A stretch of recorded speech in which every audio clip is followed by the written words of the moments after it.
This has taken me 1 hour, and this is what I have left.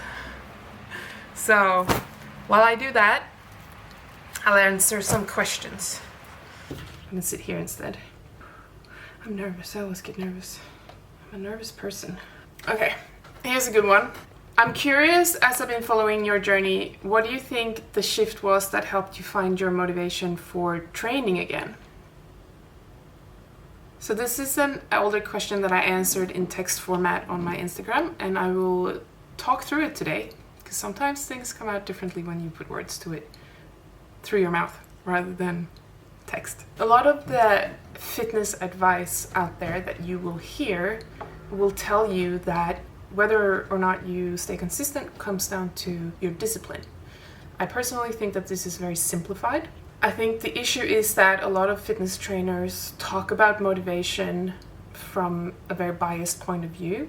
Usually these are people who spend their entire life in the gym, and basically all they do is think about training, and they have 24 hours per day to focus on training, whether it's for themselves or for their clients. As a trainer, it's very easy to lose motivation because you spend too much time in the environment. But I still think that when you have this biased point of view that life is training, the motivational advice becomes very simplified. It doesn't take into account how much hardship that a lot of people actually go through in life. It doesn't take into account the anxieties that people experience and the burnout that people experience and the different lifestyle factors that people have, the different conditions that people operate from. The question specifically asks how I've gotten my motivation back. It's not quite true that I have gotten it back. I think I still struggle a lot to be as consistent as I want to be. And I think it's multifaceted. So I came into powerlifting as someone who had never trained before. I'd never done anything in the gym. I'd never done any team sports or individual sports, no track and field, nothing. I spent my upbringing running around in the fields, running in the mountains, horseback riding, rollerblading, all over the city. So I was a very, very active child, but I was never doing any sports. No, there was no organized sport. I had no background of organized sport or competitions or anything of that sort. So when I was 23, I went to the gym and started moving my body because I was just very inactive, and I was 23, so I was partying a lot. In winter in Sweden, it gets really, really dark. So if you're from Scandinavia or those countries, you are probably aware that you will most likely get seasonal depression. So I was feeling very low, and my sister told me, you have to go to the gym. And she was going regularly, and she got me a gym membership, very generous.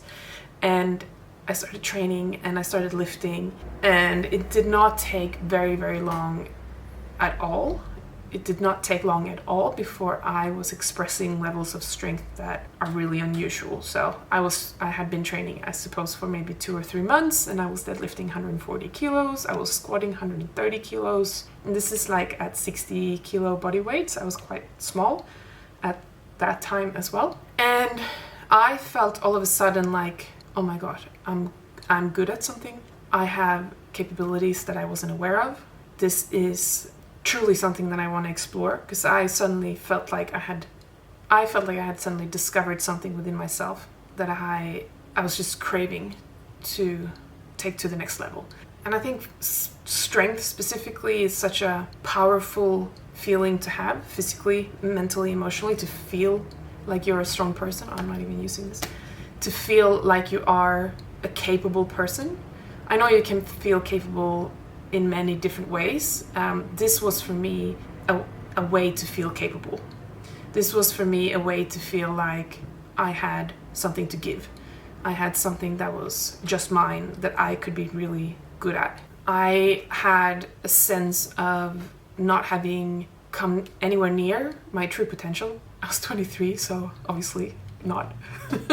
But at the time, that was a very strong feeling that I needed to pursue powerlifting to fulfill my true potential. And so I did, and I dedicated my entire life to it. I was obsessed with it. I gave it my all, Training was everything. Lifting was everything. And it was really wonderful, really, really wonderful to have that sense of strength within myself, to finally focus on something as well, coming from a place in life where I hadn't ever pursued anything or been able to stay focused long enough to actually become good at it. This was the first time I was continuing to put in the work over time, over years, and I was seeing results because of that. And that was crazy to me, that if you do something repetitively and you really, really give it a lot of effort, you become really, really good. And that's what was happening. And I started winning competitions, I started breaking world records, I started getting medals and podium at all these international competitions, and I started getting a lot of recognition on my Instagram. And I suppose all that validation felt strange and good as well in many ways. A lot of exposure and a lot of things just changed very quickly. And the feeling of being, that desire to feel like I was good enough, I think just grew stronger and stronger. And my identity was becoming more and more tied into this idea that I was a elite level lifter. So it's a two-edged sword in a way, that in one way I was just immersed in lifting and being in flow state and having these incredible experiences of developing a skill set and confidence and an amazing social circle and a network and getting all these career opportunities, and fantastic things were happening that were really strengthening me. And at the same time, I was also sort of getting further and further away from the feeling of good enough. And that's obviously because that has nothing to do with what you do. That's a feeling that comes from healing your stuff that you haven't dealt with from childhood, probably. I'm not a psychologist, so this is me trying to... I don't know how to explain this. I think that if you're carrying with you unhealed wounds from your childhood specifically into your adult life, you can do a lot of crazy things that you think are for reasons that are actually have to do with the stuff you haven't dealt with yet. And this was me for, I suppose, 10 years. Not being aware of things within myself, and just sort of whipping myself into becoming better and better as an athlete and pursuing higher and higher standards for what I wanted to achieve. And it's like I had this sort of rage within me, and just an unrelenting anxiety. And anxiety has just been with me my whole life. So anxiety has driven so much of my behavior. And lifting was, to me, a healthy way to subdue the anxiety, because it's exercise and, it's focus and goal setting and all of those things that I talked about before. But at the same time, I also think it was an unwillingness to just feel really hard feelings and project them onto a barbell instead and lift heavier and heavier using those feelings. And never really getting to the root cause of my issues. Never really getting to the root cause of what was going on. And so the years went by, and 8 world records later, 4 medals at the World Championships, 3-fold European champion. I was on a roll, right? And then my dad passed away in 2020. And that was after a long period of sickness as well. So it had already become quite emotionally, it was already a very difficult time. And then 3 months later, I actually somehow, like 2 months after he died, I actually somehow managed to compete at the Grand Prix at the Arnold's. I think look back on that, just like the stuff I was doing before COVID.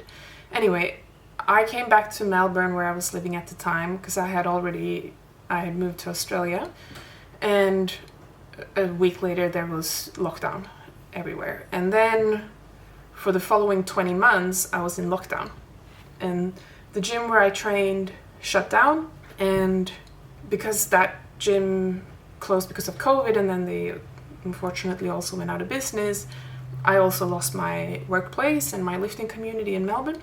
And those 20 months were just like a awful time, not just for me, obviously, for a lot of people around the world, but it was just a really, really, really difficult time. And I think that was when I was coming also face to face with that massive feeling of burnout that had been shoving aside for so long, just to go to competitions and train and work and travel and move continents and pursue career and all of those things. Like the underlying feeling of just exhaustion, I had put that aside, and when lockdown happened, I felt it.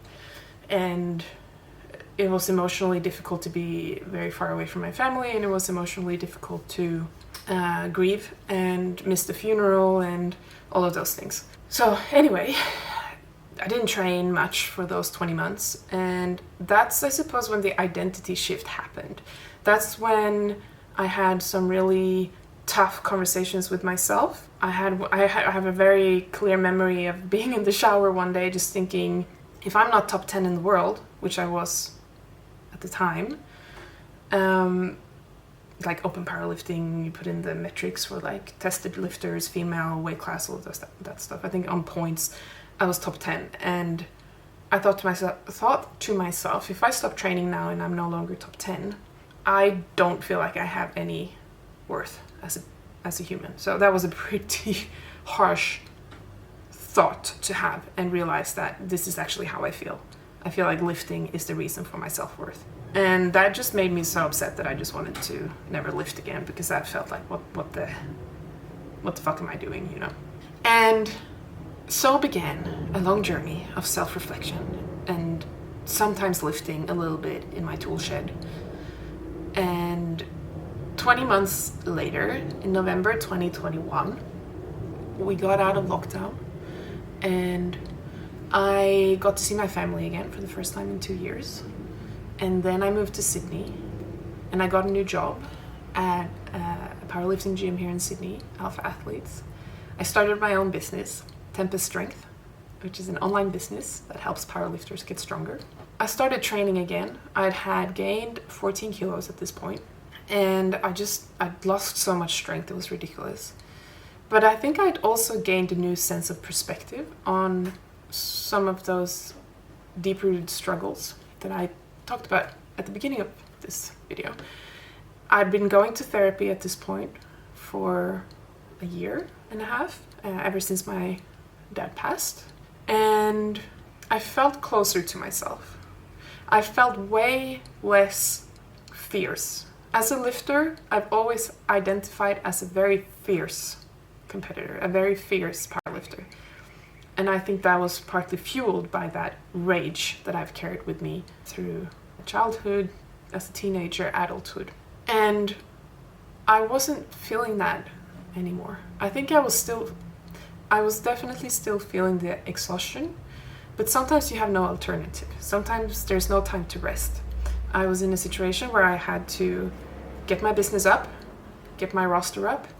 I had to establish my presence in Sydney as a coach, and find a place to live in Sydney, which is not easy, I can tell you that. And so began this new chapter of no longer being as competitive as I used to be, but being way more invested in being a very good coach, because I was under my own name. I had been working for another company for the past 3 years, Reactive Training Systems, but now it was my name. And I wanted to build a roster with my own name and give my clients the best experience possible.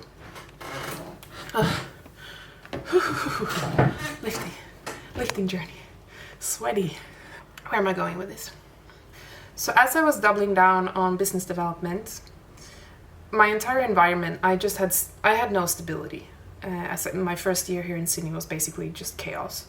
emotional, financial, all the things. A lot of things were put into perspective because I also got diagnosed with ADHD. So that explained a lot of struggles that I have with things, with life. It explained why life is so hard.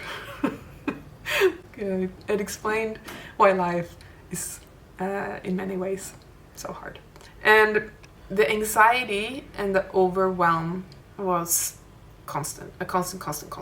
And I started training, and I was gradually losing that weight that I had put on during lockdown, and I was doing that without tracking calories, and I was doing it in a way that felt caring. I think I started to care for myself more, and I think I started to realize that in the gym I need to treat my body with care and respect. I need to eat food in a way that cares for my body, because with food and training it's always been extremes. To be at that elite level, I was eating an extreme type of food, and not the food in itself, well, yes, partly, but the behavior around it, very neurotic, trying to stay as lean as possible within the weight class and constantly being aware of how I looked and not satisfied. That was very much part of it. And then into lockdown, it was the other way. So coming out of it and into my new lifestyle in Sydney, I was trying very, very hard to be normal. to eat and train in a more relaxed manner. And when you're a new business owner, you know that energy is very precious.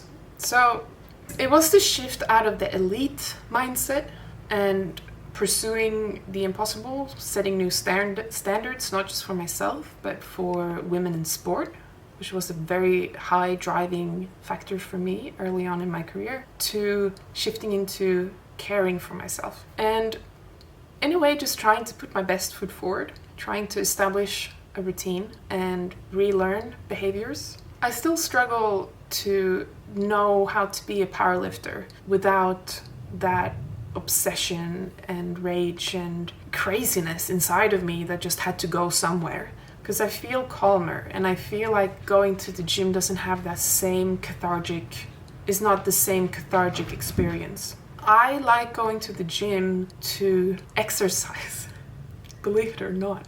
I just like to move my body. I've come to enjoy running. I've come to enjoy swimming in the sea, because how cool is that to just be so close to water and just jumping in and getting some exercise that way. Playing tennis and doing yoga, just doing forms of exercise that calms me.